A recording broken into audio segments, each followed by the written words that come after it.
తెలంగాణ విముక్తి కోసం జరిగిన పోరాటంలో జనగామ కేంద్రంగా ధర్మాపురం, మొండ్రాయి, దేవరుప్పల, మాదాపురం, పాలకుర్తి, రామవరం ప్రజల్ని ఏకం చేసి సాయుధ పోరాటం నడిపిన గిరిజన లంబాడి ముద్దుబిడ్డ జాటో తాను నాయక్ 1950 మార్చి 20న దేశ్ముఖ్ గూండాలతో జరిగిన పోరాటంలో విరోచితంగా పోరాడి అమరుడయ్యాడని మాజీ ఎంపీ అజ్మీరా సీతారాం నాయక్ స్పష్టం చేశారు.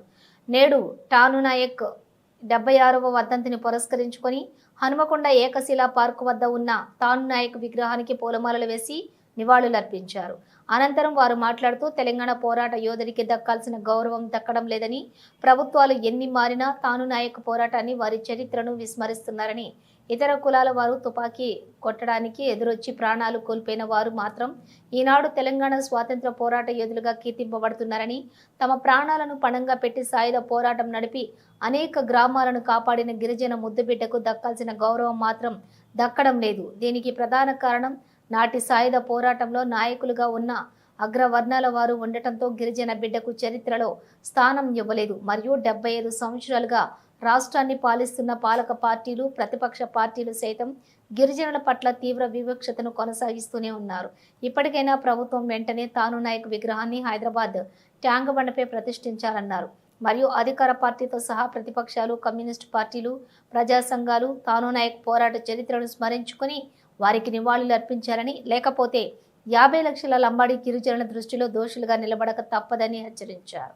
ఈ కార్యక్రమంలో మాజీ జెడ్పీటీసీ ఈరమ్మ, గోపీ సింగ్ నాయక్, పోరిక అర్పిత, గిరిజన ఐక్యవేదిక సమన్వయకర్త జాటోత్ కిషన్ నాయక్, బంజారా అసోసియేషన్ అధ్యక్షులు విఎన్ నాయక్, జాటోత్ ధర్మానాయక్, లావుడియా రాజు నాయక్, జవహర్ లాల్, వాంగుడోత్ వీరన్న నాయక్ తదితరులు పాల్గొన్నారు.